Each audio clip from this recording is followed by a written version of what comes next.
Greetings, Earth Explorers. Welcome to X Squared Radio. I'm your host, Brooks Agnew, coming to you live from an undisclosed location east of the Appalachian Mountains. We're coming at you from the America Free Radio studios on Revolution Radio on the freeslips.com.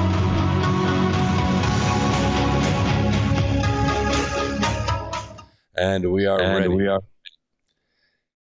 So glad to have you here tonight. My guest tonight is going to be Laura Loomer. She's a congressional candidate out of the state of Florida. She's going to be on in 15 minutes. Just trying to calm down the echo I'm getting off of Skype. Not really sure what's going on there. I think the studio is trying to replay the sound to me. We'll get it handled in just a second here. There we go. Just want to let you know a little bit about what's going on. This is where the voice of the rebellion is. And we're seeing it happen right around us right now. The Commerce Clause is the basic source of conflict right now. The U.S. Constitution gave birth to a unique form of government, that of a constitutional republic. And hopefully we're going to try and keep it. But for the first time in history, a country's founding document set out to restrict actions and authority of the government rather than attempt to control us, the people, the citizenry. It's the other way around. So I felt the need to clear up for you what the source of conflict it is and why we're seeing the states now square off against one another and against the federal government. Now, it's not all the states. We have about 21 states that want to stay closed and about 28 states that want to open. During one of his task force briefings, when questioned about this authority by the press to execute authority to reopen the national economy, President Trump said he allowed the governors to implement restrictions for their state as they see fit to accommodate their own people during this so-called outbreak. Now, the key word here is allowed. And of course, what happened is different governors seized upon that word in different ways. What we saw was varying degrees of fiefdoms that was set up.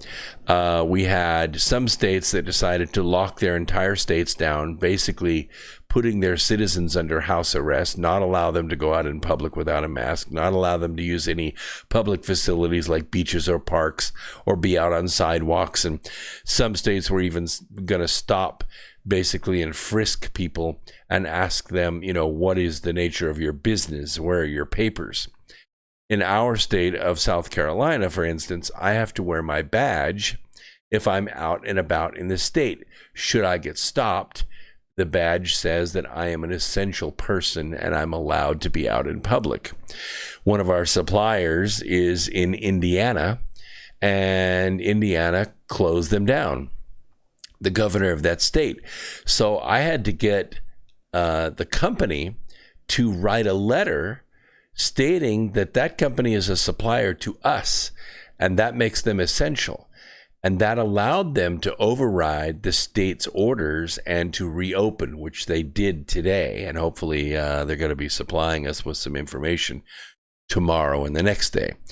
But yes, states have the sovereign right to regulate the intra-state commerce within their own border, while interstate commerce is left to Congress.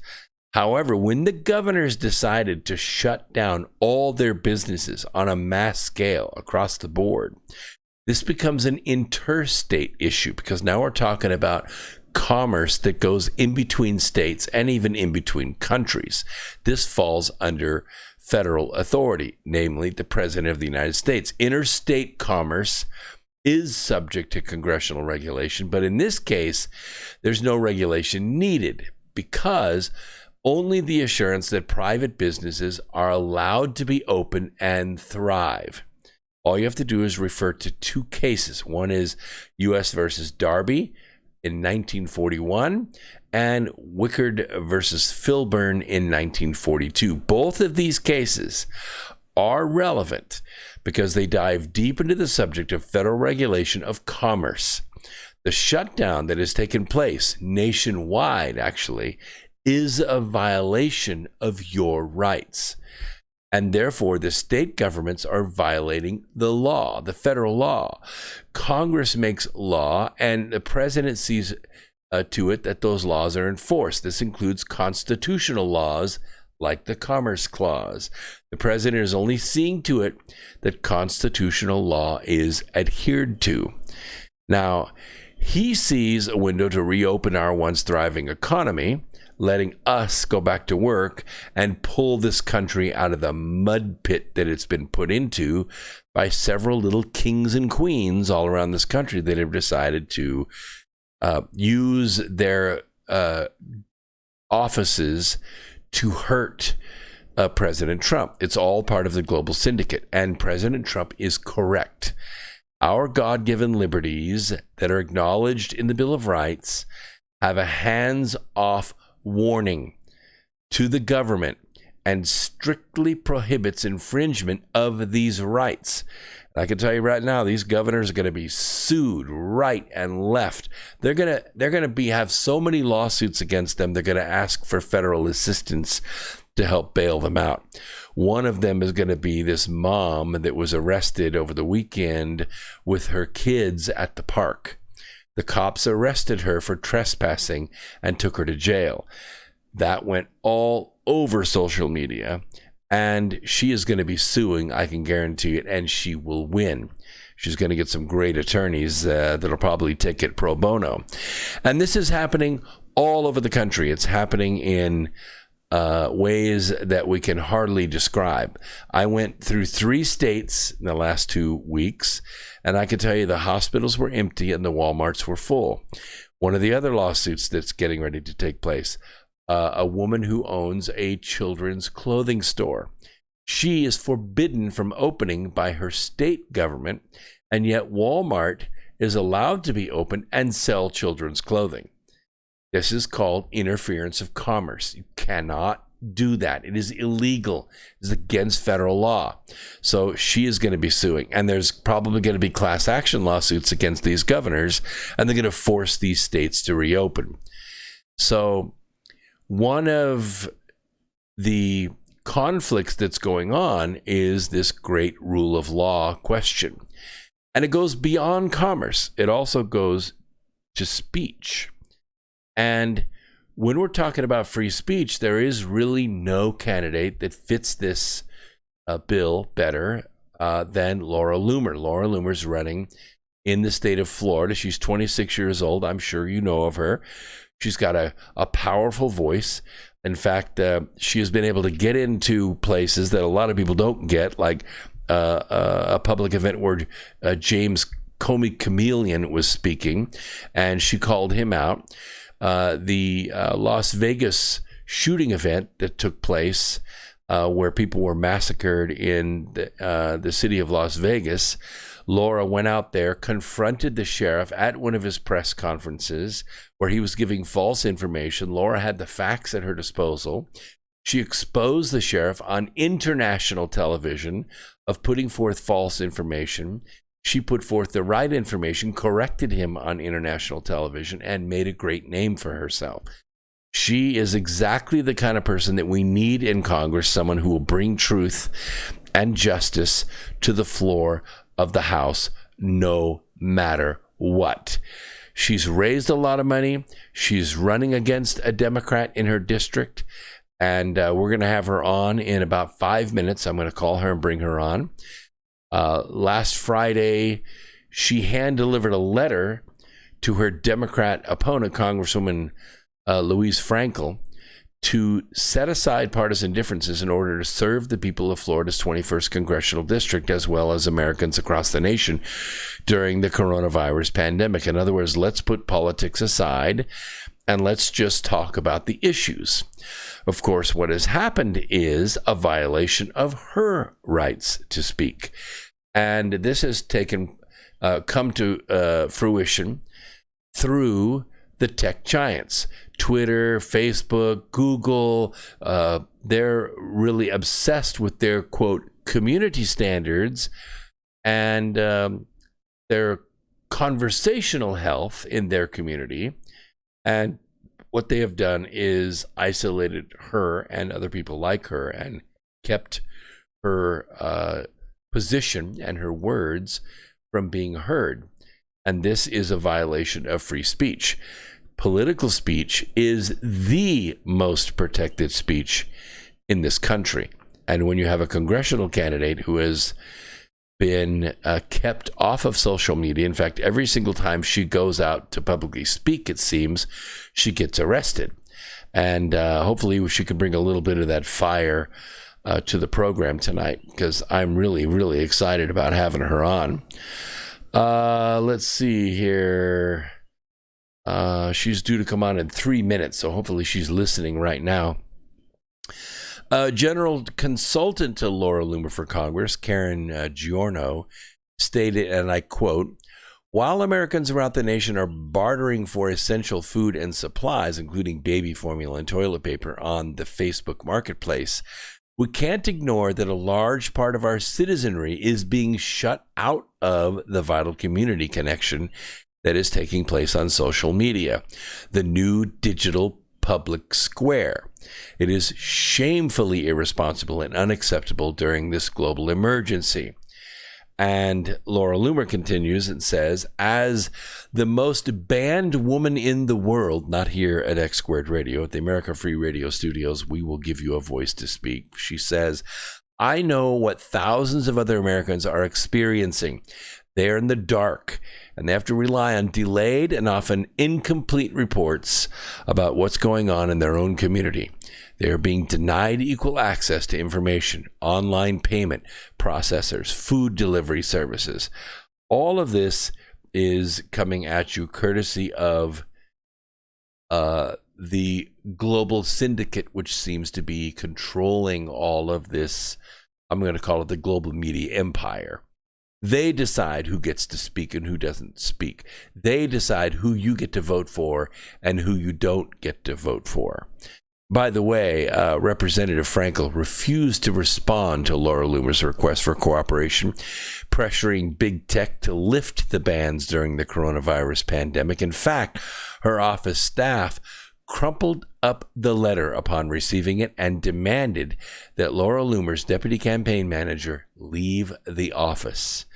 In response, Congresswoman Frankel announced a teletown hall on the coronavirus threat on her Twitter and Facebook accounts, where individuals banned by big tech can't see her announcement. So we're going to talk a little bit about that. We're going to bring Laura Loomer on right now. Let me dial her phone number. Just give me 1 second here to put this in, and we will make this happen. Here we go. Oops, hold on a second. I have her number right here. Well, don't you just love cell phones? I just tell you. Here we go. All right, here we go. Let's see if I... Yeah. 9791. Okay, here we go. We're going to bring Laura on, and we'll talk about this. So, Laura Loomer, how are you? Oh, she's coming. Here we go. It's calling her right now. I'm so excited. Everyone knows. Your call has been forwarded to an automated voice messaging system. Oh. 520870979 how about that? Okay, not put her phone number out there on national. So she's not available right now. We'll try her again in a few minutes. I do know that she was arrested again recently, and for speaking her mind and put it out on social media. I managed to see it. I retweeted it. So I hope that you all will allow her to come on and share her thoughts with us. So I want to talk a little bit about Operation Corona Scare, because sometimes we get new audience here and people are coming on. I don't know why the chat rate's not showing up. I don't understand why that is. Let's see here. Analytics are going. I think we have 37 people on right now concurrently, but there's about double that have come and gone.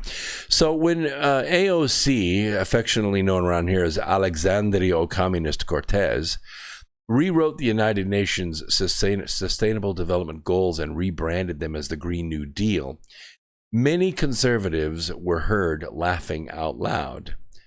But, we were all saying, she can't be serious, right? I mean, really, like, how many trillions of dollars? 30, 40, 50 trillion dollars she's looking at spending, and no more gasoline and no more plane flights. And, but you know what? Who's laughing now? We were talking about this today at the office, that the United States of America, arguably 60 days ago, was the most powerful nation on the earth. We had the strongest economy. We had the strongest military. We had what looked to be a rejuvenated and revitalized American dream for everyone. Everyone was working, more people than ever before. More people were falling off of food stamps and welfare right and left. People were able to carry their own weight, pay their own rent, buy homes. Unbelievable economy going. And we thought, nothing can stop us now.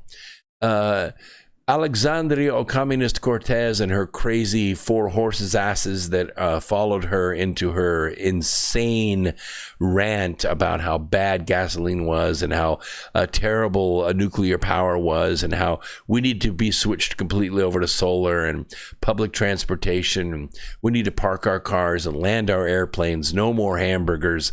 We thought, how insane! Who could ever think of that? And we thought to ourselves, nobody will listen to that.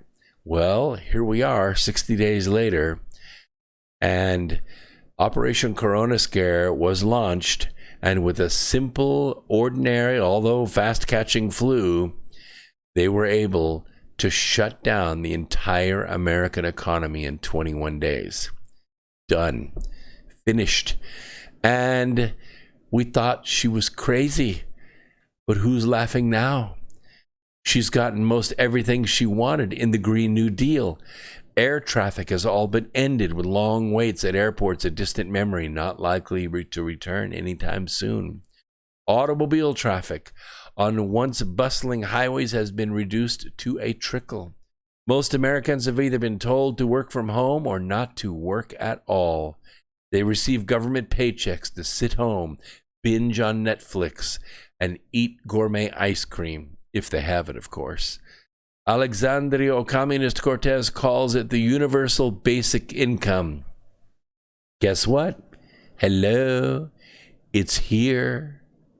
It's time for President Trump to end this nightmarish experiment. We need clarity. We need strong leadership. We need to stop the back-slapping daily press briefings where 90% of the content consists of congratulating himself and the governors for their wonderful handling of this crisis, and Dr. Fauci and Dr. Birx, and on and on and on. Where's Dr. Shiva? Why don't you bring Dr. Shiva on? Why don't you bring Dr. Butara on? Why don't you do that? Let's be honest. Most have ignored the Constitution and overstepped their authority. We need a firm date for when these lockdowns are going to end, and it needs to happen like tomorrow. We want our country back. We don't want it in stages. We don't want it in phases. We want our parks back. We want our beaches back. We want our golf courses back. We want our airports back. The president's advisors, these two crazy doctors, Fauci and Birx, they have something to gain from this. And it's easy to find where Dr. Fauci's got something to gain from it. He's the one that moved $3.7 million given to him by Barack Obama over to China to finish the engineering of this virus. They're the ones that released it. They're the ones that are gaining from it. They convinced the president to make bad decisions based on faulty science and speculative computer models stocked with false assumptions. They're the ones up to their necks in conflict of interest, most likely having to do with the Bill and Melinda Gates Foundation and its global partners. the WHO and the CDC pushing mandatory vaccines and global ID systems and blah, blah, blah.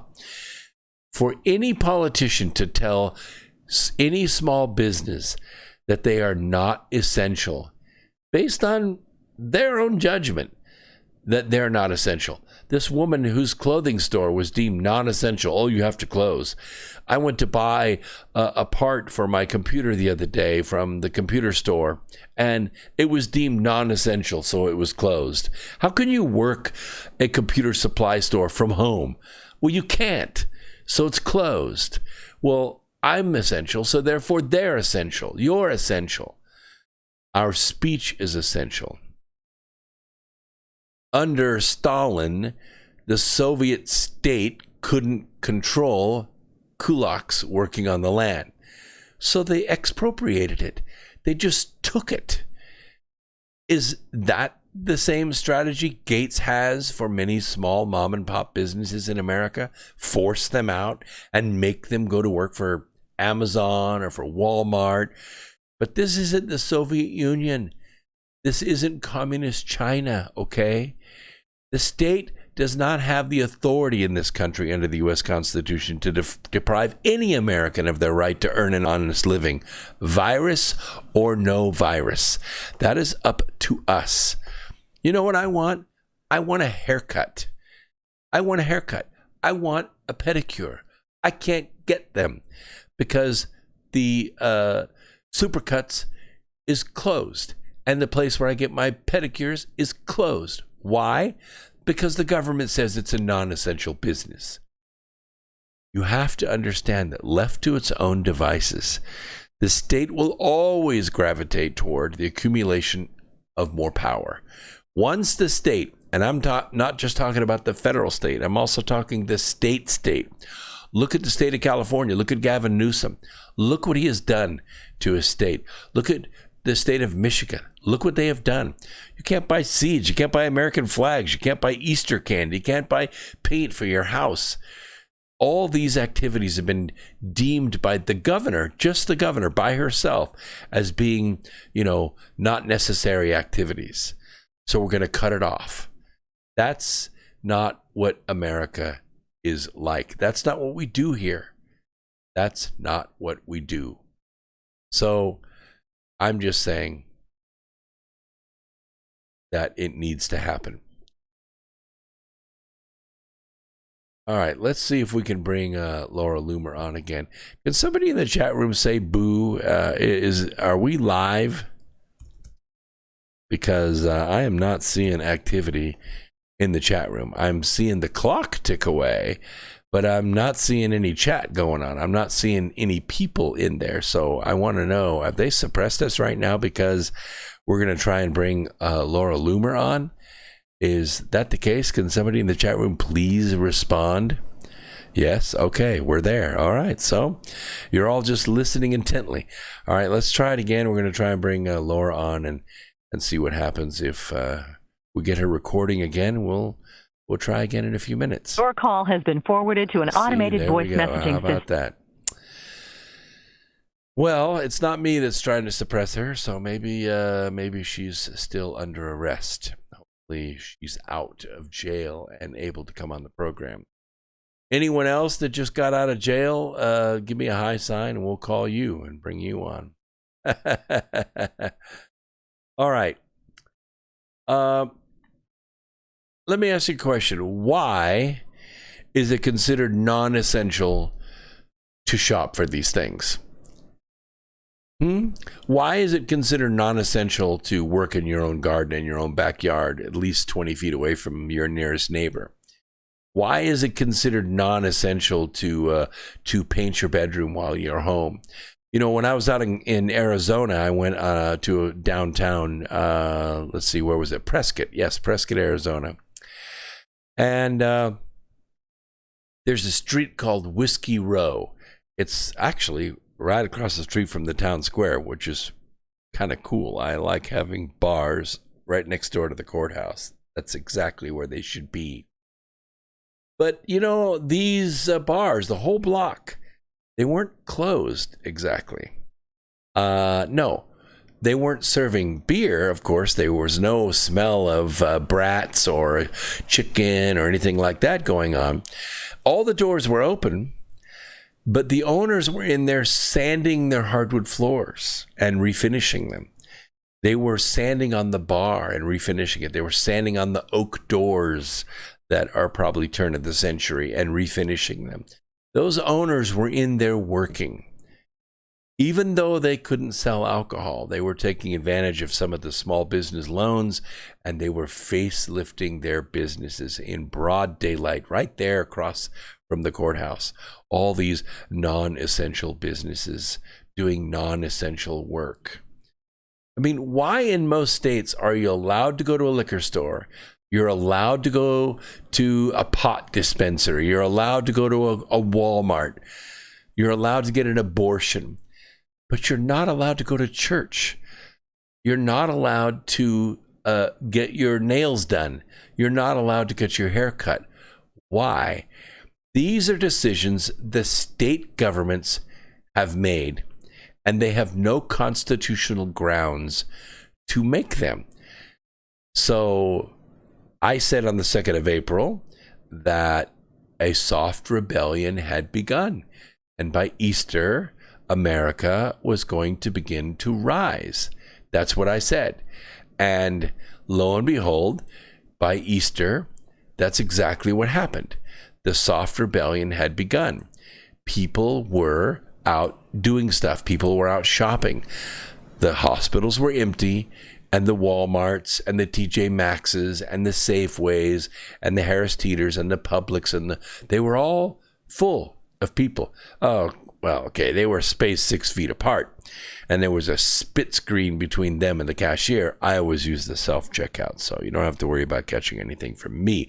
I am immune. We are the cure, always have been. But somehow the state decided that all the other businesses in between, the Best Buy and the shoe store, all those were deemed non-essential by the state. If politicians want to infringe upon these basic rights, then they should stop being cowards. They should just declare martial law. Just do it. If you're the governor, do it. And thereby, you're suspending the U.S. Constitution. Why don't you have your cake and eat it too? Why don't you just snatch civil liberties while claiming the Constitution is still in place? They haven't done it yet. You know why? Because we the people are kind of a cheek-turning people. That is to say, when somebody slaps us good and hard, we have a tendency as law-abiding citizens to turn the other cheek. Now, if you slap us again, we're liable to get a little riled. And that third time, you're liable to get your wrist stopped in midair. We're going to prevent you from slapping us. And if you continue, we're probably going to break your jaw. That's just the way we are in this country. We don't kneel before tyrants. We just don't. I don't care if you're the governor or not. It ain't going to happen. And what's going to happen is street by street, town by town, city by city, the people will rise up. Now, they may do it quietly at first, like they're doing in Prescott, Arizona. They might do it quietly at first, like they're doing in the smaller towns away from the city capital. But before long, it's going to get loud. It's going to get loud, it's going to get powerful, and it's going to get clear. Now, what we want to know as citizens of the United States is who the hell is Anthony Fauci? You know, some clarity is in order, and that's what we're going to do right here on X Squared Radio. Yes, COVID-19 is a highly contagious virus, and it should be taken as seriously as you feel it needs to be. Can I see by a show of hands who really is afraid to catch this virus? That's what I thought. How many of you out there have had the flu at some time in your life? Yeah. How many of you have had the flu more than once in your life? I've had it about 6 times. I've been alive over 6 decades. I've had it about 6 times in my life. Sometimes it ruined a Christmas. Sometimes I lost 3 or 4 days of work and 10 or 12 pounds. But you know what? After I got over it, I didn't get the flu again for a long time. And that's the way most people are. I know I'm going to cover that. The flu of 1917, 1918. Let's just talk about that a little bit. Eric in the chat room says, I'll eat this virus. Yeah, you probably have already, Eric. You probably have the antibodies. You're like me, you're immune. But let's talk about that flu, that Spanish flu, that's what it was called, that broke out in 1917 through 1918. You know where it came from? My boss was talking about this yesterday, that they were home and they wanted to watch a documentary, so they watched a documentary on the 1917 flu outbreak. And it was horrible. It was terrible. This flu was aggressive and it spread everywhere. And, you know, people didn't really practice mitigation or social distancing then because not much was known about viruses or things like that. What is it? Oh, wow. NT Deal 73. I don't really know how to read that, but he says he had malaria 4 times. Yeah. Well, the thing is, this flu started in Kansas. Yeah, in Kansas in 1917. What we were doing in Kansas? Well, we were training troops to kill people. That's what we were doing. And it was wintertime or close to wintertime. And the troops were living in tents on the base. And the base commander said, you know what? It's too dang cold in Kansas to live in a tent. Let's bring all those boys inside. Well, they had all been vaccinated against getting colds, against the flu. This is the first real vaccine program that took place in the army because they were getting ready to ship all these troops over to France and Germany to fight World War I. Well, they no sooner got inside, all huddled around the wood stove, and they started transmitting this disease back and forth between them. Of course, they didn't really get it full on because they'd been vaccinated for it, but they were carrying it. Then they put these troops on trains and planes and ships, and they shipped them all over Europe. They went everywhere. They went to Italy, they went to Germany, they went to France, they went to the UK. And guess what happened? None of those people had been vaccinated against this disease they were carrying. None of the people had an immunity to it. And it spread like wildfire. And of course, the federal government wasn't going to stop sending troops. It was a war, so they sent the troops everywhere. And everywhere the troops went, this flu went with them. You couldn't have asked for a better germ warfare plan. Well, long story short, about 15% of the world's population died of this flu. This flu was so violent. When you caught it, I mean, within just a couple days, it was full on. But when you started showing symptoms, you know, the aching and the coughing and the fevers, some people died within 12 hours of showing symptoms. The cough was so violent that people bled while they coughed. The infection was so bad that when it got into the ears, the eardrums burst within hours, and blood came out of people's ears. Blood was coming out of people's eyes because of the sinus infection that went with this. It was a horrible disease. It killed people quickly and violently. That was the flu, and it originated in Kansas, and it was all part of a government vaccination program. In other words, I think we were the ones that infected the world with that virus. It was crazy virulent. And of course, in the trenches where the troops were sometimes ankle deep in cold water, the mud that resulted from the bombing over and over and over again, and the mud would slush down into the trenches, and the mud carried the carcasses and the rotting flesh of thousands and thousands of people who had died in those bombing fields, and that slushed down into the trenches and made it even worse. This was a war of disease, and that's why they call it the war to end all wars, probably. But it was terrible. It was horrible. People died horrible deaths, and that's the vision that we have when we have an outbreak like this. But we have an outbreak like this pretty much every year.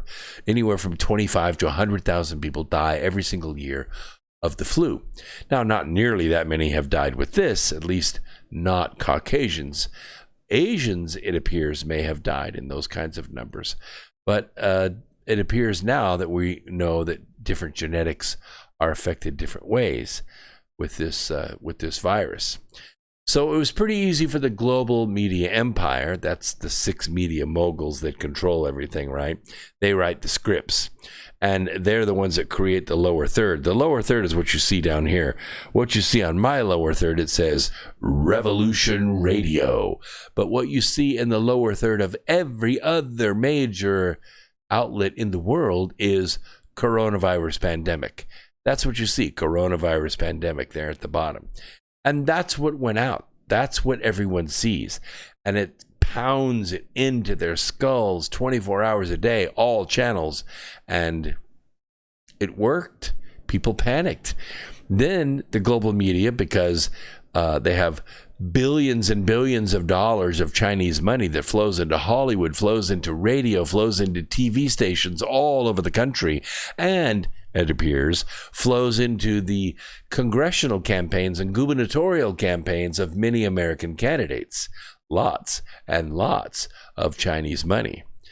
And that Chinese money, David Caldwell says, my messages are blocked in the chat, others too, I think. Why? Nobody here is blocking anyone. We're not blocking anyone, David, I promise. He, by the way, made a $5 contribution, and I greatly appreciate that. All the money that you contributed on this program goes directly to the North Pole Inner Earth Expedition. I don't make any money on this. This is totally an effort to raise money for the expedition. So I do not know. How are they being blocked? We don't know. Yes, we can all see your messages, Boo. And I can see David's message only because he put the $5 in, but I don't see him in the chat. Normally we have, 30, 40 people in the chat room, and it's just rolling. Now, I don't know who at YouTube is blocking people from coming on this chat, but whoever you are, you need to stop. And if you're out there and you know how to clear these people so they can come in the chat, I would greatly appreciate it. We don't have a moderator here. We do not moderate the chat. It is what it is. This channel is all about free speech. And speaking of free speech, we've got 20 minutes left in this hour. Let's see if we can bring Laura Loomer on one more time in this hour. If she answers, then we will have a conversation. If not, we'll try her again next hour. If it goes to her voicemail, we'll respect that. And David says, I know your call has been forwarded to an automated voice messaging. Yeah, evidently we are not getting through to her. He says, I know it's not you. The only way I can be seen is through Super Chat. Well, so I hope that's not the case. And you don't have to give $5, David. I think you give 99 cents or 9 cents. I'm not sure. But I'm not sure why that is. And if somebody knows how to go in and open that up, I don't know why David Caldwell is being blocked. I don't know why others like Greenheart and others. I will see you in the Discord after the program, if you like, and we can have further this conversation. But that is disheartening to see that somebody at the tech giants is limiting speech on this program. But I digress, because I want to finish talking about this and how Operation Corona Scare happened. Hello, a gang of 4. Very nice to see you out there. I'm so glad that you're there. No, the chat room is not on slow motion. It is live. Whatever people are saying, that is what's coming in. I do not have the slow motion selected. I would have David call in, except we can't take calls on Revolution Radio. I am in the process of adding a phone to this program because so many of you have asked me to do this. Oh,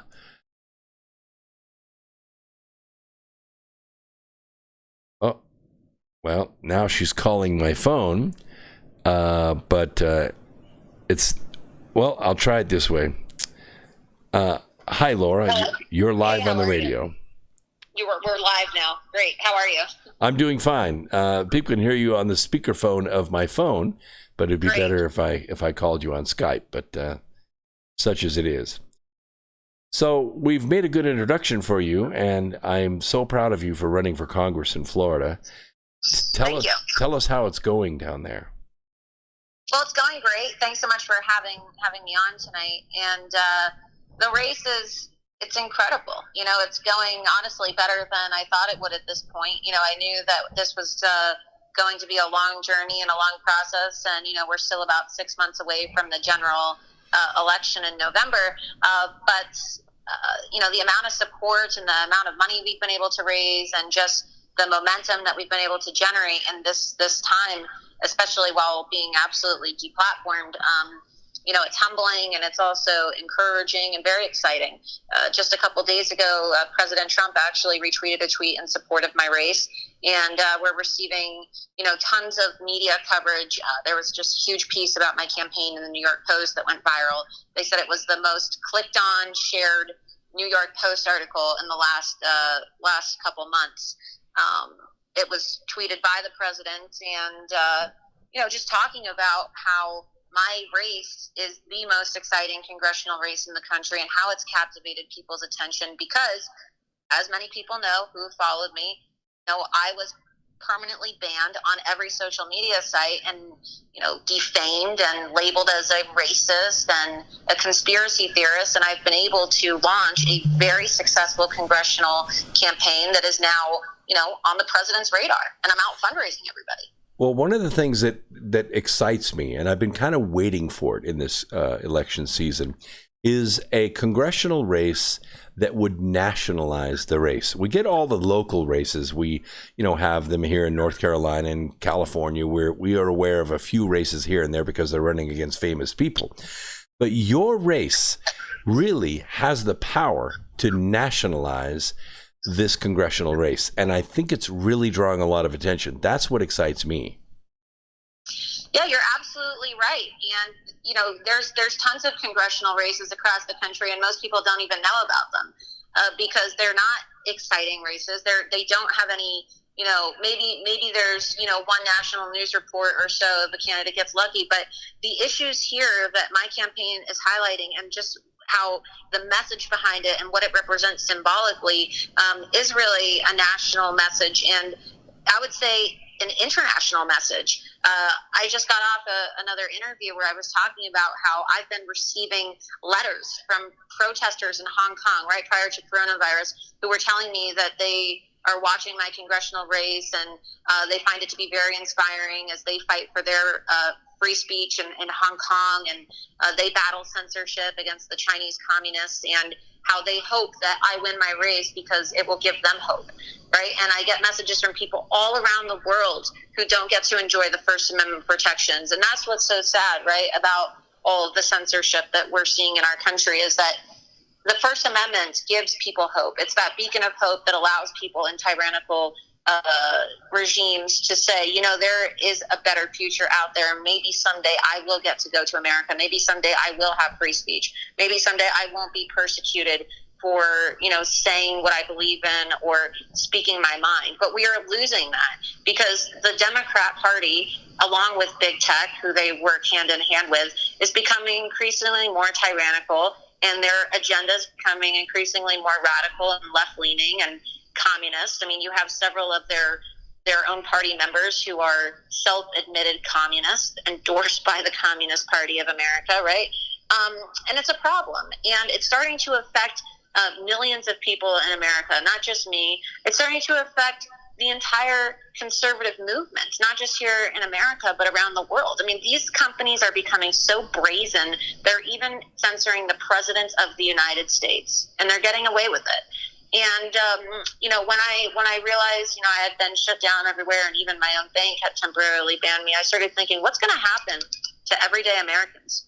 What's going to happen to the everyday person who doesn't have my, notoriety or doesn't have political connections or doesn't have media connections? Are they just supposed to lose their livelihood, right? Are they supposed to, go to the pharmacy one day and pick up their medication only to realize their bank card has been cut off because they voted for President Trump? Are they supposed to, be unemployed because they get fired for being conservative? These are civil rights violations, not just free speech violations. And that's what really motivated me to run for Congress. And that's why this race has become, an international sensation, because everybody said there's no way in hell you can win an election or even have a successful campaign while being banned on social media. And we're proving them all wrong. Yeah, we kind of saw that when we saw Zuckerberg sitting on his high chair before the senatorial committee, and they were asking him all these softball questions, and everybody across the country was going, what's going on? How come they're not asking tough questions? And I said, are you crazy? All he has to do is put them in Facebook jail for 30 days and they lose their election. Exactly. And you see it, and that's a problem. That's a problem when you have elected officials who are not only just taking money from big tech, but they're also scared to do their duties as lawmakers and to uphold the Constitution and to protect their constituents, because they have to live in fear of not being able to win their elections. They have become slaves to big tech in a way, So that is a serious problem, and you're absolutely correct in that these people are scared. That's why a lot of people have not spoken out about me, despite the fact that I have ties to members of Congress, or the fact that I, have political connections and media connections. It's not that I don't know the mainstream media hosts. It's not that I don't know congressmen and governors and people, in the highest levels of our government. I do. But a lot of them are scared that they will also be banned or shut down. And now that we're in an election year, they're especially not touching this issue because it's the third rail when it comes to fundraising. Well, but that's another thing that's great about my race is I am out fundraising everybody while being banned. And so when I win, it's also going to prove to people that you don't need big tech to win. Right? You don't need big tech. You don't need to self-censor yourself in order to be on the good side of big tech and compromise your values and compromise what you believe in just for the sake of getting reelected. It's going to be devastating to big tech because it's also going to destroy their whole financial structure when it comes to campaign advertising. Well, and we have seen and we have heard from the leaders of big tech what their agenda is. They intend to block President Trump from getting reelected. And even the head of Google said, well, look, we're going to manipulate the searches. We only have to change maybe 3, 4, 5% of the minds, and we can swing the election. But they're finding that Americans are unique in the sense that our rebellions are fought in the theater of ideas. We don't have to be Venezuela. We don't have to be France. We don't have to go to the streets and burn things down. We can speak our minds, and we can go to the ballot box, and we can change elections. Now, what worries me, and I don't know if this is going on in Florida or not, but it is in other states, is that ballots are us. That's what I call them, the people that go out and harvest thousands and thousands of ballots and then store them. And then when they're needed in an election, somebody just picks up the phone like Kamala Harris and says, hey, I need some more votes to win this election in California. Ballots are us pulls up with the Enterprise rental truck. They dump a bunch of ballots, and boom, that candidate wins. We now know your game, and we're going to beat you at it with votes. Yeah. Well, what concerns me is not just the ballot harvesting, right? But it's now with coronavirus, the Democrats push for virtual campaigning. Because when you have, what you just talked about is spot on and is completely factual, and we have the videos to prove it. The Google executives, the Twitter executives, the Facebook executives have all been caught saying that they don't want Trump to win and that they're going to manipulate algorithms and shadow ban and censor people to prevent another, quote, Trump situation. Those were their words. And so what happens if you're in the middle of coronavirus and you're subjected to virtual campaigning? We already see the Democrats postpone their convention. Now they want to have a virtual convention.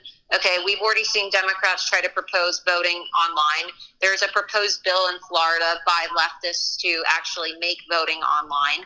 I mean, God forbid that ever happens. But they want people to vote online. They want people to participate in politics virtually. They want the main political discussions to happen on social media so that they can exclude an entire segment of society, majority of the American population who voted for President Trump, so that they can control the outcome of the elections. And so I think a lot of people are waking up to it. That's the good thing. That's the silver lining of coronavirus.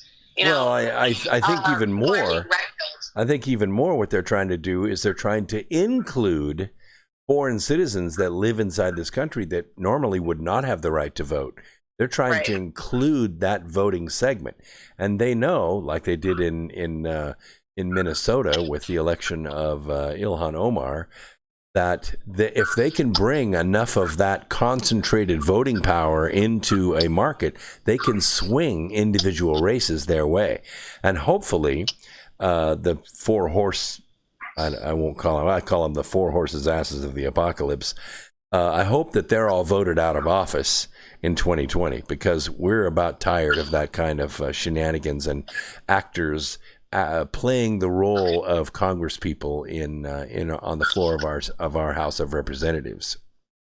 Yeah, well, I think it's really important for people to educate themselves, and that's, everyone has all this extra free time on their hands now with coronavirus, so a lot of people have been looking into these things that they didn't know about, and people have been sharing information and learning about things. And it's good when you see these protests of people standing up for their rights, their constitutional rights. People are being woken up to the tyranny that's taking place, and big tech is taking advantage of this virus in an election year to try to control people and silence people. You see that in the way they're trying to force surveillance on people, and they're trying to implement these type of Chinese style social credit score systems. Don't think that that's not going to have implications on people. They're talking about making it a felony or charging people with attempted murder, giving them felony charges if they disobey social distancing, or if they don't quarantine if they have coronavirus. And then you have these big tech companies saying, oh, well, we can make sure that happens. Right? We can surveil people with these apps that we're going to create and then pass this information to law enforcement. I mean, that impacts people's ability to in election years. If you have a felony, you can't necessarily vote. So there's a whole twisted, sick, demented plan here that a lot of people are not really seeing. I see it because, I study this extensively, and I've been taking on big tech for many years now. But I just hope people are aware of the threat that big tech poses, not only to their First Amendment rights, but also their right to vote, their right to just function in a society and to fully enjoy all of their constitutional rights. That's why I've been saying on this campaign trail, I believe that censorship is the most important campaign issue, the most important campaign issue in the country. Because if you look at coronavirus, the reason why the entire world is experiencing this pandemic and nearly half of the world's population is under quarantine or lockdown is because of censorship implemented by the Chinese Communist Party and the World Health Organization.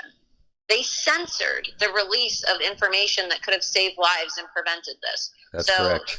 When people say, oh, you can't, it's so stupid that you decided to run for Congress after being banned and wanting to speak out about censorship. Oh, censorship doesn't matter. It's not important. Well, actually it is. And it's the most important issue. And I hope people start to really wake up to that. Well, hope is what rebellions are built upon, and you give us hope. I really, really appreciate you coming on the program. Thank you so much. Yeah, thanks for having me on. And if people want to learn more about my campaign, they can go to lauraloomerforcongress.com, and that's where they can sign up to volunteer, make a donation, and send me an email if they want to get in touch. We'll have the link in the description right down here below on YouTube Live, and I'll send you the link later on. Great, thanks. Thank you. Bye-bye. Bye. All right, let's take a quick break. We'll be right back after this. YouTubers Hangout.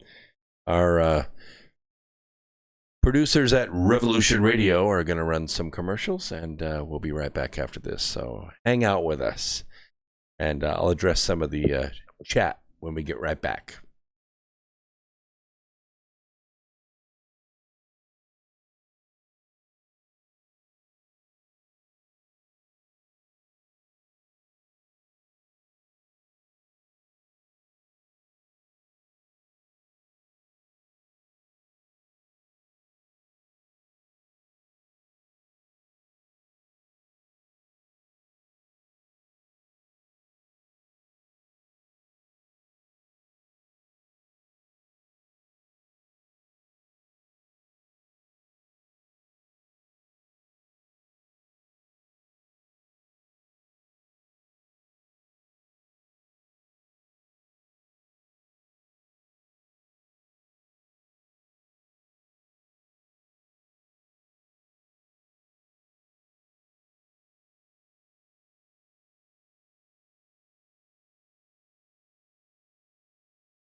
All right, let's see if we can come back. I think we got about 1 more minute left of commercials with Revolution Radio. Let's give it a chance for it to play out.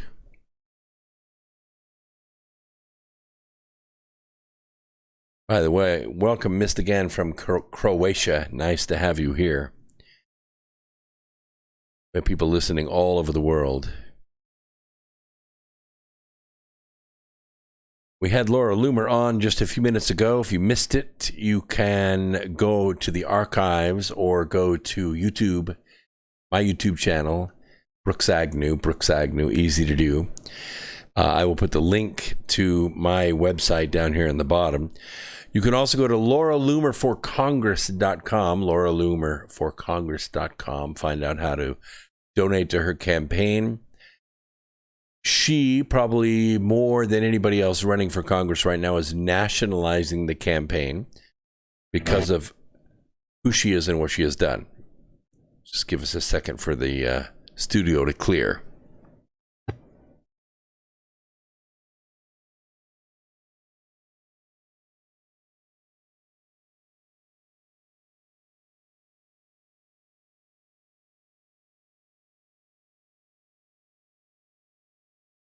All right, we should be clear.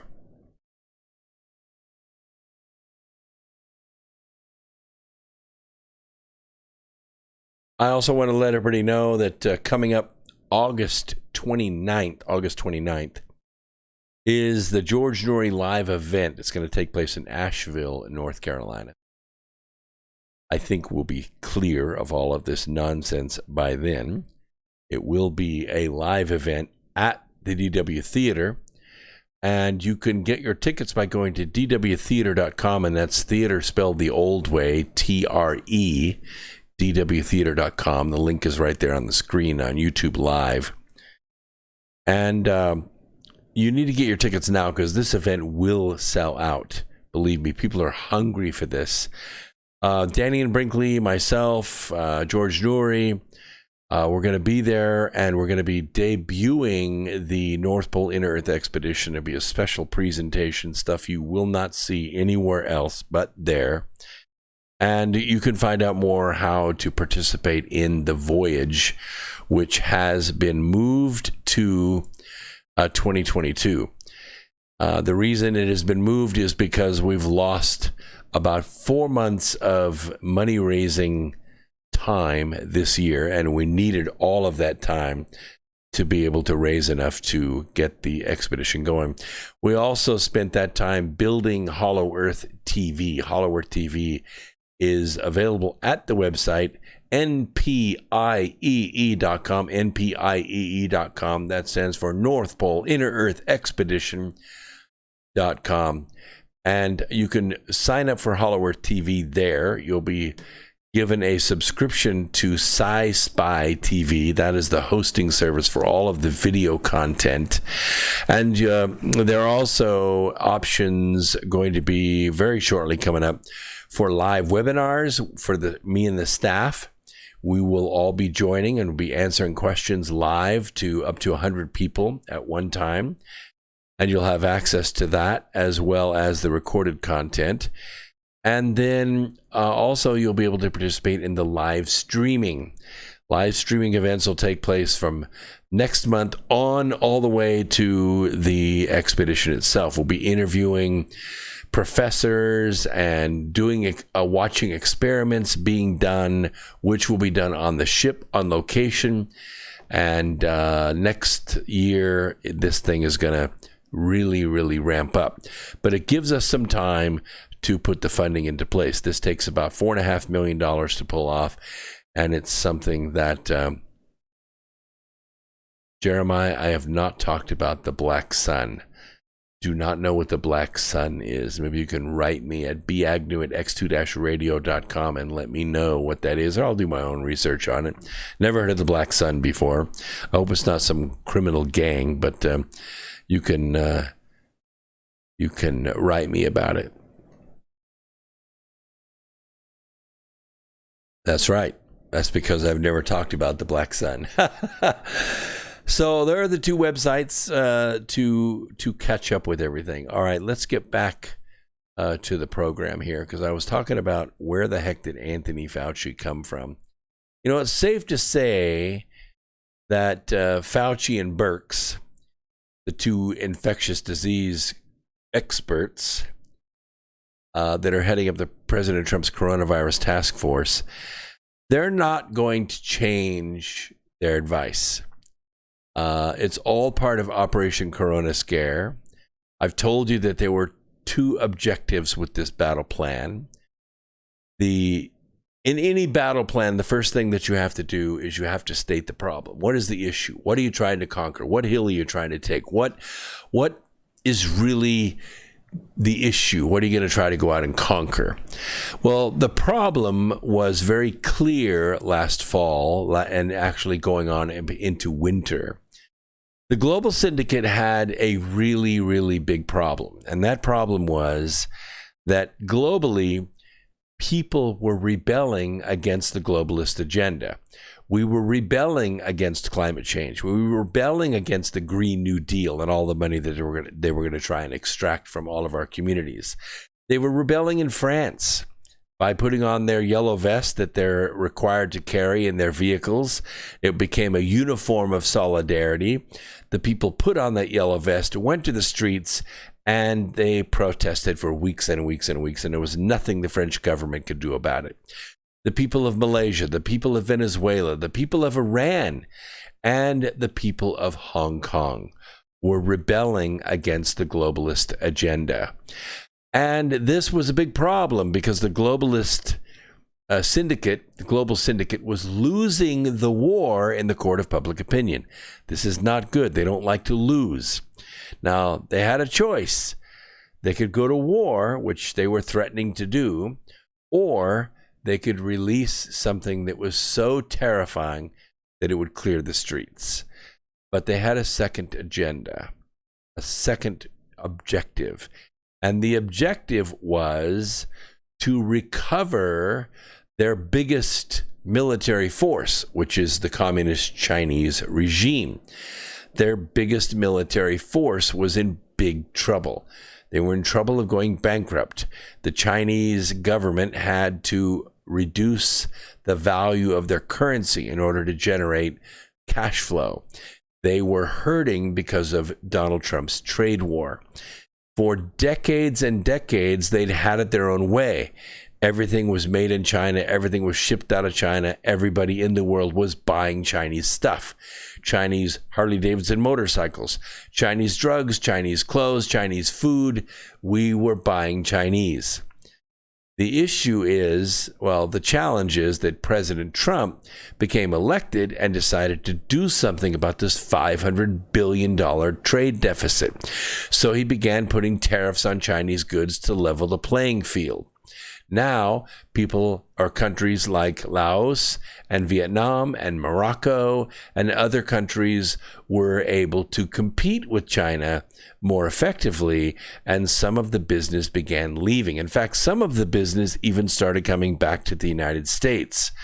Now, true, it was the bigger companies at first it was, but then some of the small businesses in this country began to take advantage of those tariffs, and they began being competitive in the market, and they began to grow. And grow they did, and hire people they did, and people that went to work for these companies began buying cars, and they began buying houses, and they began renting apartments, and they began stepping off of food stamps, and unemployment shrunk to its lowest level ever, especially with minorities. So the global syndicate had two objectives. One was to clear the streets of all those protesters. And believe me, they tried everything. They tried gassing them. They tried beating them. They tried shooting them. And nothing worked. They needed something so terrible that it could, on a multinational basis, stop these protests. What were they going to do? Were they going to blow a nuke up in France and a nuke up in Hong Kong and a nuke up in Iran and a nuke in Venezuela? No, they couldn't. There was no way they could ever win that. So they did the next best thing. They released a bioweapon. Now, they couldn't just release it in those countries. What they did is they infected their own people, largely the dissidents, the working class, when they were home on holiday. And then they gathered these people up. Of course, they quarantined them in Wuhan for China, but then they gathered these people up and they exported them by the millions to Italy, to France, to the UK, to Seattle to LA to New York. And these people went to work in healthcare, and they went to work in tech, and they went to work in food service and healthcare. And they infected people everywhere they went. Of course, like Laura Loomer was saying, they censored and they suppressed the news of this disease, and they let it spread. They let it spread, and they let it do its thing. Now, among Asians, it was quite virulent. Asian people didn't fare well with this disease at all. But the Italians did not fare well with it either. Of course, 85 or 90% of their population smokes. They're overweight. They're sentient. Not sentient. They're sedentary. Sentient. Oh, my gosh. And they didn't fare well with the virus either. Elderly people in rest homes and nursing homes in Seattle, they didn't fare well with it either. People in Southern California, there's a lot of retired people in Southern California, they didn't fare well with it either. Although I got to say that California had about 1/10 the issue that New York had.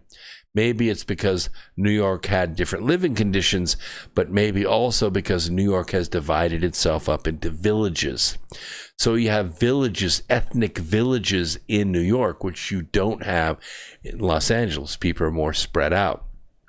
So the issue is that, or the function is that in 21 days, the global syndicate accomplished both goals. They were able to clear the streets of all the protesters. Not a single protest survived on the news. There were no protests. There was no beatings. There was no gassings. There was no shootings. The streets were empty. They were devoid of people.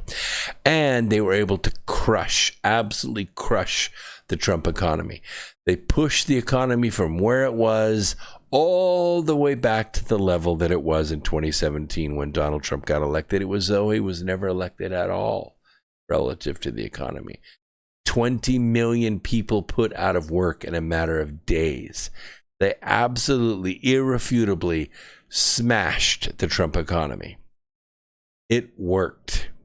And the two people that were most responsible in this country for making that happen, the two people most responsible for making that happen, I'm not stuttering, I'm emphasizing, were Dr. Anthony Fauci and Dr. Deborah Birx. These two infectious disease experts are the ones that smashed the Trump economy. There have been no hundreds of thousands of dead bodies. There's been only doomsday predictions of overwhelmed hospitals, but they never materialized. They never materialized. Doctors Fauci and Birx have long track records of working with Bill Gates and with the World Health Organization and with the CDC. And they have this eugenicist vision for the world. Fauci sits on the Leadership Council for the Global Vaccine Action Plan, a project of the Bill and Melinda Gates Foundation that works in concert with the United Nations. These are the global syndicate leaders. The United Nations Agenda 2030, we've talked about it in this program. It was adopted in 2015 in the middle of the Obama administration. It consists of 17 sustainable development goals. These are objectives. Okay, it goes by the name, maybe the Green New Deal. They want to achieve this by the year 2030.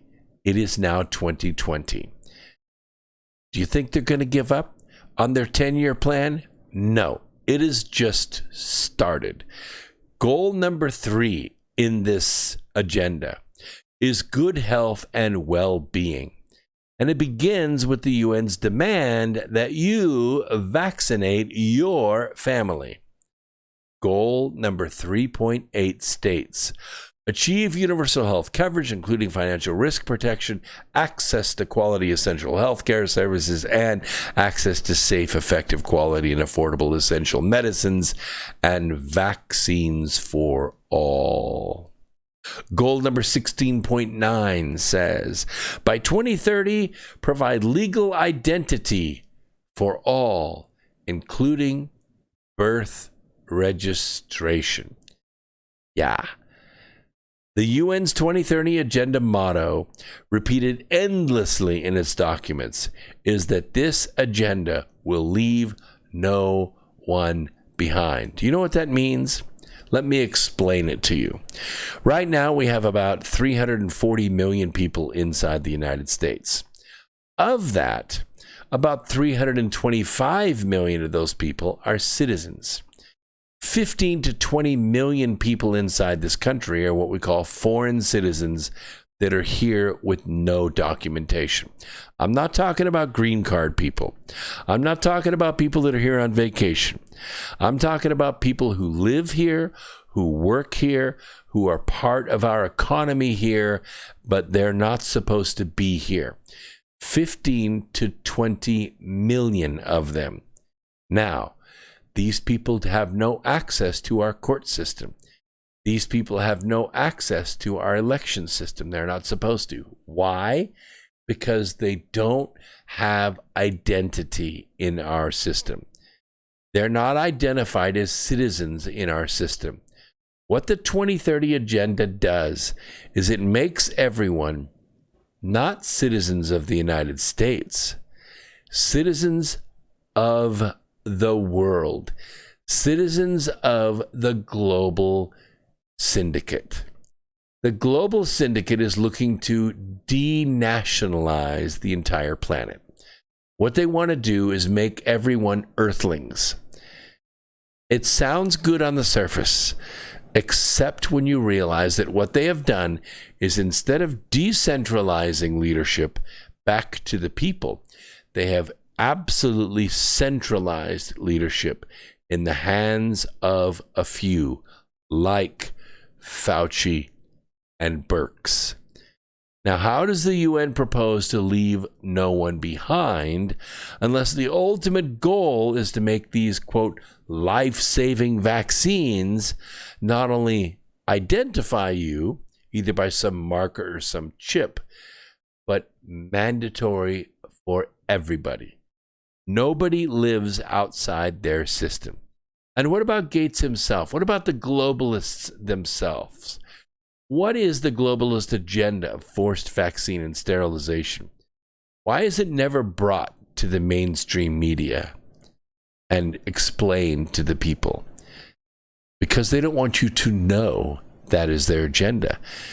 The answer is that the global media empire agrees with the Gates agenda, and they want to hide it from you, the American people.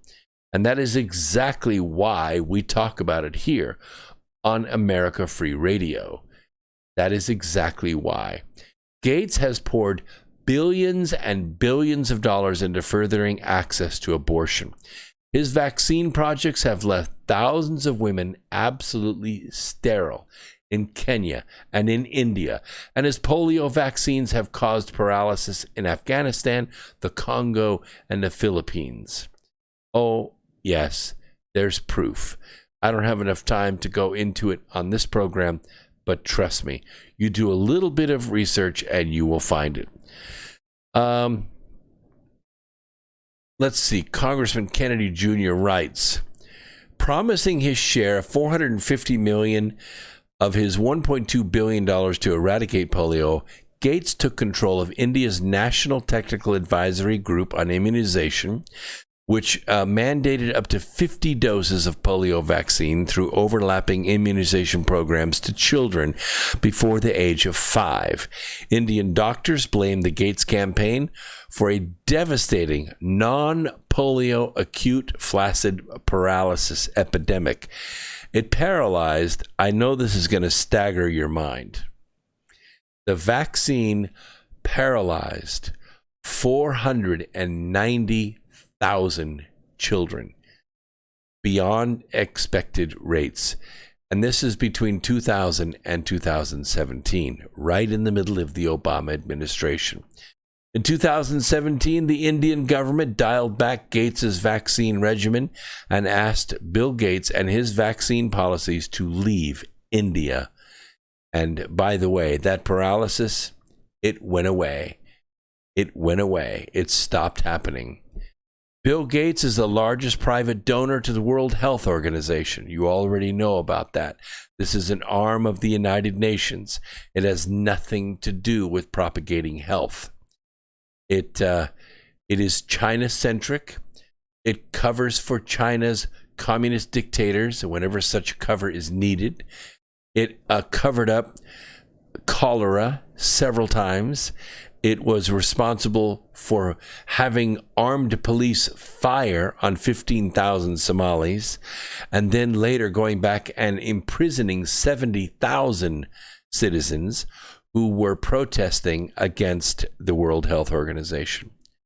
China is always the model for success in the eyes of the World Health Organization. They're never the villain that needs to be dealt with. Their organ harvesting, their imprisoning and interning of Muslims and Falun Gong, none of that is criticized by the World Health Organization. Like when it deliberately gave out false information about the coronavirus. By the way, Bill Gates' father, William Gates Sr., is co-chair of the Bill and Melinda Gates Foundation and a former board member for Planned Parenthood, which was responsible for more genocide than any organization in history.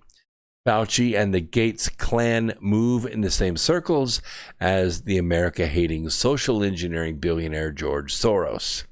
If you don't believe me, I have a picture of this in my notes, and I will make the notes available with a link in the description right down here below. If you want to see these notes, click on that link. It will download directly to you, and you can have the same resource that I have tonight. Also, what you can do is you can go to americafreeradio.com, and you can sign up for our free newsletter.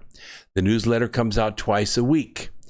In that newsletter, you're going to get some of these notes on Wednesday, some of these notes for the Sunday program. You're going to get a link to this YouTube. So if you're listening to it on audio, you can go to americafreeradio.com and you can get the free newsletter, and you can have access to the YouTube Live. So you don't have to even subscribe for to my channel if you don't want to. Although I can tell you right now that subscribing to my YouTube channel at Brooks Agnew, at YouTube, will treat, will cure, and will prevent the disease of ignorance. So I highly encourage you to subscribe to my channel. Now, why are these deeply conflicted advisors driving Trump administration policy decisions? A lot of people want to know that. I mean, such decisions, if they're allowed to continue, and I trust that they're not going to be allowed to continue much longer, but if they are allowed to continue, it's placing our nation on a fast track to a new dark age. We are entering an economic, political dark age. Now, I said in 2018 that it was the year of enlightenment. I said in 2019 it was the year of light. This was the year that we were going to crank the light up even brighter, and we did. And I said that 2020 was going to be the year of action. This is the year that all those people that were infected with the light and cranked up their light even brighter were going to step off the porch, and they were going to do great things.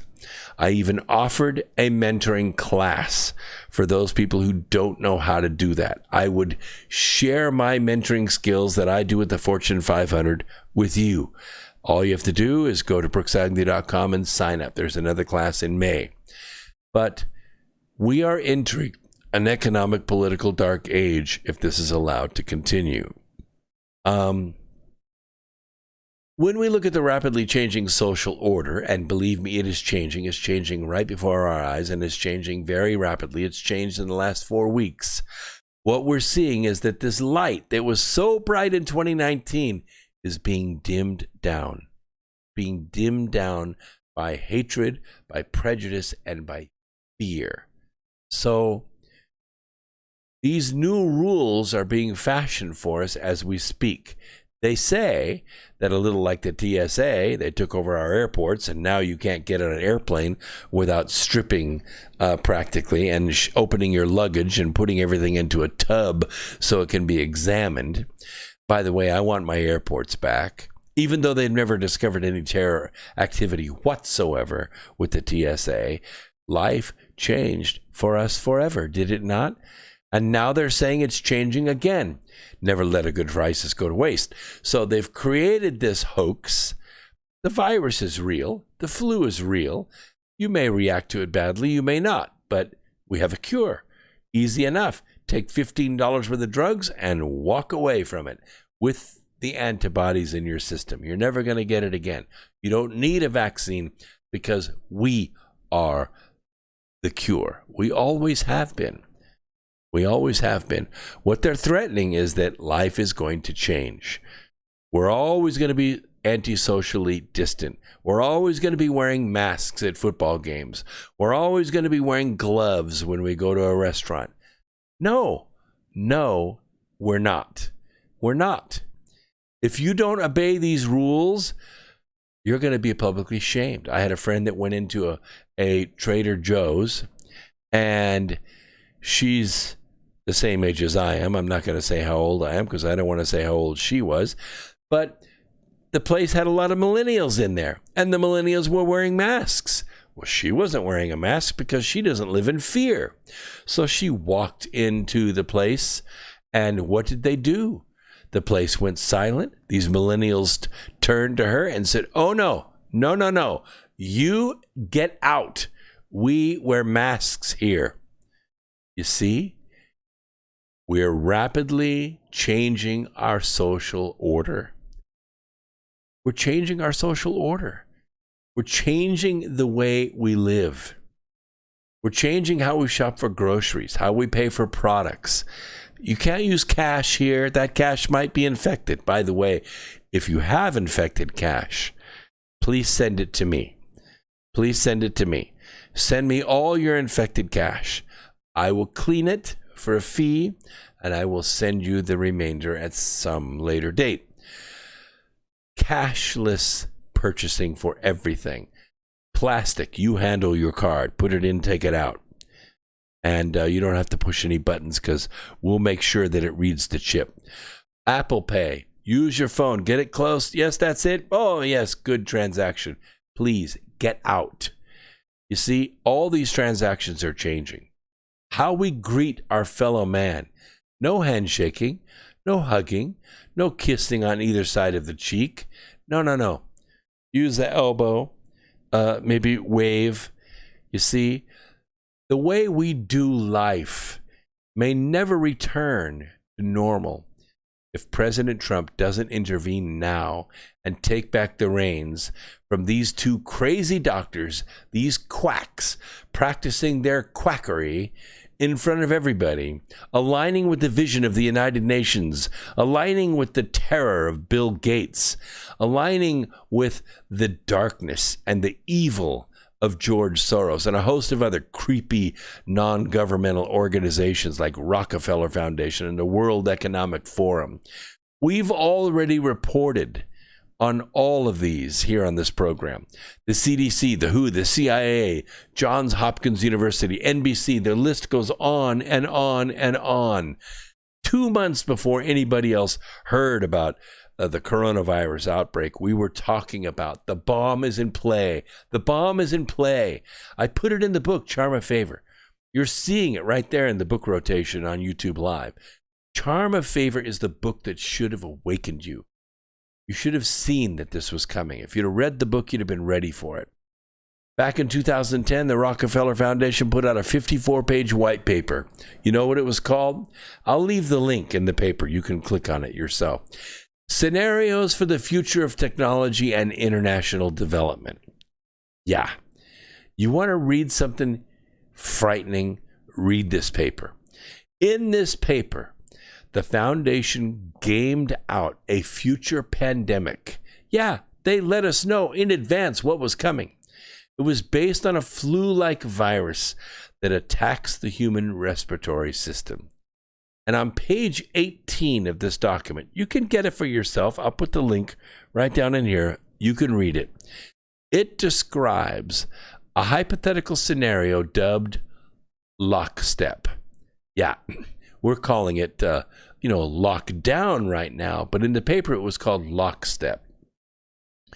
So in 2012, the pandemic that the world had been anticipating for years finally hit. And it was not really like the 2009 H1N1. This new influenza originated from wild geese. It was extremely virulent and it was deadly. Even the most pandemic-prepared nations were quickly overwhelmed when the virus streaked around the world, infecting nearly 20% of the global population. It killed 8 million people in 7 months. And by the way, the majority of them were healthy young adults. The pandemic also had a deadly effect on economies. International mobility of both people and goods screeched to a halt, debilitating industries like tourism and breaking global supply chains. Even locally, normally bustling shops and office buildings sat empty for months, devoid of both employees and customers. Now, in the U.S., containment was a challenge. The Rockefeller paper continues. Because the U.S. didn't follow the lead of China in implementing mandatory lockdowns, the United States' initial policy of strongly discouraging citizens from flying proved deadly in its leniency, accelerating the spread of the virus not just within the U.S. but across borders. However, a few countries did fare better. Of course, China in particular. The Chinese government a quick imposition of enforced mandatory quarantine for all citizens, as well as its instant and near hermetic sealing of all its borders, saved millions of lives, stopping the spread of the virus far earlier than in other countries and enabling a swift post-pandemic recovery. Now, all this was fictitious. All this was written up in the paper. The Gates family's not far away, working as a partner, a co-funder. They share the same eugenicist agenda. Dr. Fauci and Birx tied direct to that corrupt crowd, and Trump needs to cut them loose tomorrow. I hope you're listening. They often do to this program. Anyway, the invoice, this whole thing involves international intrigue. Of course, the World Health Organization. Of course, George Soros. Of course, Bill Gates, the Trump phenomenon, and the Vatican globalist Pope Francis. But how? Why? I mean, what is the end game here? What do you think? What do you think in the chat room? What do you think is the end game here? Well, Alyssa says masks don't protect you unless it's the N95. Could be. I mean, you're talking about filtering out a virus now, something that's less than a micron in diameter. I don't think any mask is going to protect you from breathing in that virus. Now, it might prevent you from coughing the virus onto somebody else. If you're sick, please do wear the mask, please. I haven't worn one yet, and I'm not going to. Anyway, the end game. The end game has virtually nothing to do with keeping you alive and healthy and everything you do with replacing American power in the world with something more centralized, okay? What they want to do is they want to take control again. The global syndicate ruled this world for 5,000 years. They lost control of it when America came on the scene. The only thing standing in between them and their agenda is the armed American. That's the only thing. And what do they want to do? They want to keep you in your home, and then they want to come and get your gun. Now, we're staring at the dawning of a new technocratic era. And it's been sitting on the UN shelves for decades. They just haven't had the power to implement. In fact, we've kind of laughed at them. Like, right, UN blue helmets are going to come down my street and take my guns. That'll be the day. That'll be the day. That ain't never happening. Well, never say never. Never say never. Part of the Gates plan for a new technocratic utopian system is the tagging and tracking of every single human being using a digital ID system. Oh, we've been talking about it for a long time. Oh, we've been talking about using the iris of your eye or your fingerprint or your DNA. But, sliding a chip somewhere in the web of the hand and using that, I guess it's in the hand or in the forehead, right? That's the mark of the beast. And this global ID system is going to track you everywhere. Not from satellite, doesn't have to. No. All they need is a system of local antennas. Small local antennas. Your little signal is going to show up just fine on the local antennas. Everywhere you go, everywhere you stop, everywhere you shop, everywhere you sleep, everywhere you live, everywhere you drive is going to be marked because of that little antenna. And if you take that transmitter out of your hand, you're going to be in violation not only of the rules of the society, but you could be ostracized from being a citizen altogether. That means you don't have access. You can't buy, you can't sell, you can't trade. Ooh, that sounds like something, doesn't it? They shall not buy, sell, or trade without it. Could be. It's already that way in China. If you don't have your cell phone, you can't buy, sell, or trade. You can't travel. You can't buy a plane ticket. You can't rent a hotel room. You can't get a job. You can't vote unless you have that cell phone. And that's why there were so many cell phones owned by each individual person. After the coronavirus outbreak, China lost 21 million cell phones. Yeah, it wasn't 21 million Chinese that died. It was all those extra cell phones that were gathered up and turned off. One person, one cell phone. You're caught with an extra cell phone, you're executed. How fast do you think they can get rid of all those extra cell phones? Pretty quick, I think. Pretty quick. So the global ID system is designed. It's being implemented by New York City-based ID 2020 Alliance. Gates Microsoft Corporation became one of the founding partners January 2018, along with Gavi Vaccine Alliance, another Gates-funded project. Let's see. In order to bring this system to full strength, Gates and his globalist comrades have long known that they need to disarm Americans. They need to knock America off its perch as the world's most important superpower, and they need to level the playing field among nations. I think they've done that in 21 days. It's done. The same line of reasoning goes, let's see, there's another article out there. I'll put the link in here. Let me skip down here. In a technocracy, or technocracy, however you want to pronounce it, is technocracy, corrupt scientists and data mining bureaucrats call the shots, and elected politicians can do whatever the hell they want, including getting reelected. The people be damned. It's not coincidence that Gates was also the majority money behind the Common Core education standards, which are focused on data mining and on keeping students from learning. That is to say, from knowing how to learn. Now, this is private information that education bureaucrats have no business getting their hands on any more than healthcare bureaucrats should be shopping out your private health data. And yes, data. I mean, I'm a statistician. It's all about the data, right? I go into a plant. The first thing I want to see is the data, because I can treat that data and I can discover where you're leaking money, where you're doing things wrong. Same thing can be done with people. They love it. They love it because it's easily weaponized against certain sectors of society. You want to discriminate against Republicans? Easy peasy. You want to discriminate against people making over $50,000 a year, or against Catholics or Jews or Muslims? Easy to do. In China, the technocrat model for the world. The government uses data every single day, all kinds of data, to operate a system of social scoring. You can't walk down the street with a scowl on your face in China.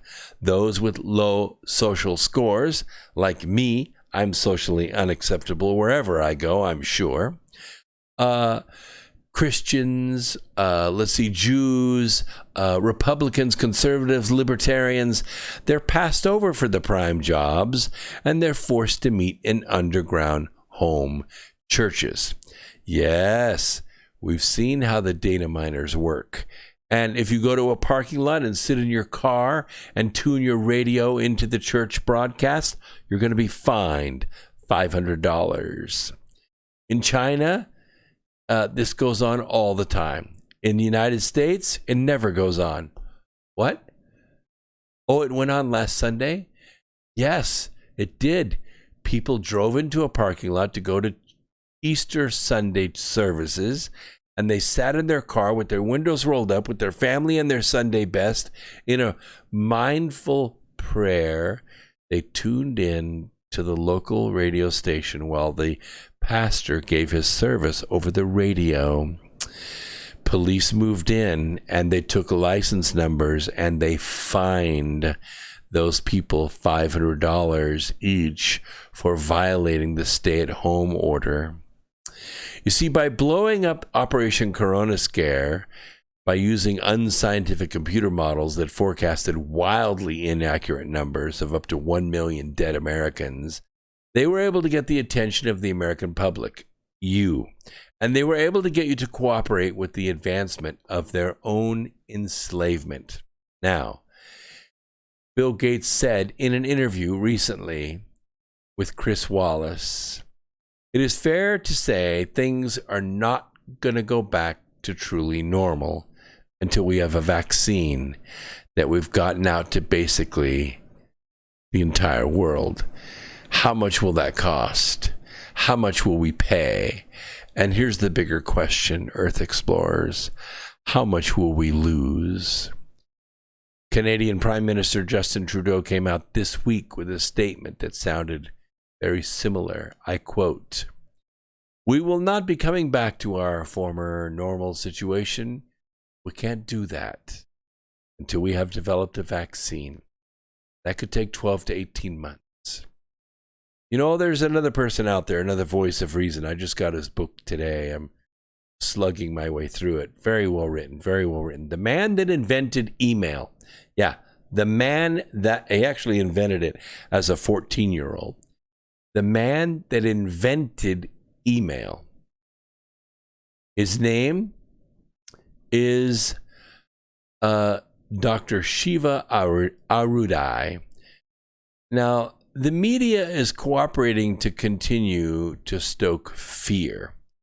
They failed to report that 98% of Americans who contract this virus are making a full recovery.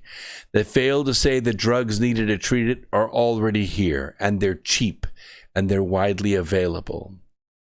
We should be focusing on building up our immune systems, as advocated by Dr. Shiva in an article. I'm going to leave the link here. You can see it. It is, scientist warns Trump of Dr. Fauci's evidence on flawed, out-of-dated virus fighting model. I'm going to leave that link here. You can click on it in my notes. I'm going to leave the link right down here. I'll host it on my website. You can download it and you can watch it. That way they cannot censor it. We don't need Gates' forced vaccines. It's time to let these globalists know it's game over. Their cover has been blown. The only way to do that is to call the White House hotline and tell President Trump we want our nation opened back up, and we want it opened up right now. An even better option is to follow the lead of Michigan. Not the governor of Michigan, the people of Michigan, the great patriots of Michigan. They've taken to the streets in peaceful protest. They turned out en masse at the state capitol in Lansing on April 15th, and they have been continuing to protest, to demand that socialist Governor Gretchen Whitmer, reopen the economy. Now, we don't want another government stimulus check. We want to go back to work. That's what they're saying. The alternative is to keep listening to Dr. Doom, to Dr. Fauci, which is the same as listening to the psychopath Bill Gates. He is a sociopath. He is fixed on himself. He thinks himself the king of the world. He's just a dumb old hacker that stole a program when he was a kid and capitalized on it. The way to get Gates and the globalists out of our life is to think for ourselves. We have to think for ourselves. If we submit to the globalists, they're going to lead us into a new dark age, and it will be hard to come out. Whereas 9/11 required us to submit to pat-downs and our physical person at airports and invasion of our privacy and limitation of our movement, scanners everywhere, courthouses, public places, malls. This Operation Corona Scare is going to end with every American submitting to a scan of your digital healthcare history. Unless the people reject this system, we are headed for an age of social distancing and fractured unity, an age of agenda-driven shaming and blaming, as I mentioned in my book, Charm of Favor. An age of suspicion and show us your papers. An age of lockdowns, of tracking, tagging, monitoring. Enough is enough. I think that the rebellion has begun. And like Laura Loomer said earlier tonight, rebellions are built on hope. And I hope that her campaign is the firebrand that sparks the national awareness of the congressional race. We need to send 70 Democrats packing. It only takes 20. If we actually just win back 20 seats, the Democrats will be unseated. We'll never hear from Adam Schiff. We'll never hear from Nancy Pelosi ever again. You'll never have to worry about Nadlis running some committee. You won't have to listen to Alexandria Ocasio-Cortez or Ilhan Omar or Rashida Tlaib or Ariana Presley ever again, because they're going to be gone. They're going to be gone. This is what needs to happen. We don't need what happened to Philly to happen to this country. All you have to do is look at that example. You know, the City Hall building with the statue of William Penn on top is seen in the city center of Philadelphia. And it is kind of a symbol of the Declaration of Independence of this country. Philadelphia is the 6th most populous city in the United States. Charlotte is the 9th. Radical Maoists from Liberation Road and their small c communist allies from the Democratic Socialists of America elected one of their own to Philadelphia City Council on November 5th. Her name is Kendra Brooks. She won a city council at-large seat. She'll join fellow radical Helen Gim on the 17-member body. Now, it's a heavily Democratic city. It's run by Democrats, has been for a long, long time. It follows an unusual system for electing city councilors. 10 councilors are elected district by district, while 7 are elected at large from the whole city voting base. 2 of those seats are traditionally reserved for minor parties, which has for decades been guaranteed 2 Republican seats on the council. Brooks took one of these minority seats, cutting the Republican representative down to just 1. Now, Brooks ran on the Working Families Party ticket. Sounds very communist, doesn't it? Very socialist. The party, which has recently expanded from its New York bases to several new states, spent more than $400,000 on a city council race. $400,000. And her running mate, Nicholas O'Rourke, knocked on 150,000 doors and sent 300,000 text messages. In reality, the Philadelphia Working Families Party is just a ballot line with a shell with little real structure. The backbone of Brooks's campaign were activists from the Democratic Socialist Alliance, the 250 People's Alliance, the 215 People's Alliance, that's a Liberation Road Front. The 215 signifies Philadelphia's area code 215, and the Reclaim Philadelphia, which is also a DSA-led organization. Now, Liberation Road, known from 1985 to April as Freedom Road Socialist Organization, is a pro-China communist organization that has, in the last few years, turned heavily toward electoral politics. Liberation Road works both inside and outside the Democratic Party, depending on the local circumstances. Now, Brooks's victory should be viewed in this context. Are you ready for this? Without the infrastructure of a major party, Brooks and her campaign manager, Ariel Klagsbrun, largely built their operation from scratch. But they could not have won without the efforts of a pre-existing network of groups whose members knocked on thousands, hundreds of thousands of doors. They held fundraisers. They posted constantly on social media for Brooks and her fellow Working Families Party candidate, Nicholas O'Rourke. The activist groups that carried the Working Families Party banner this year didn't just aid Brooks's campaign. In many ways, they were the campaign. Liberation Road has deep roots in Philadelphia, stretching right back to the Maoist student movement of the 1970s. It's much more secretive than the DSA, however, and publicly acknowledges very few of its members. They're secret. It does maintain several front groups in the city, and it's fairly easy to track the same people appearing in various Liberation Road aligned organization. The 215 People's Alliance, which is centered in Southwest Philadelphia, is riddled with Liberation Road aligned people.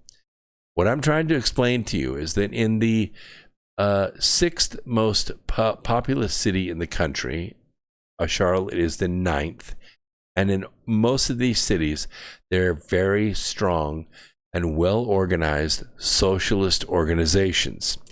Kendra Brooks herself serves on the steering committee of 215 People's Alliance and has a history of left activism.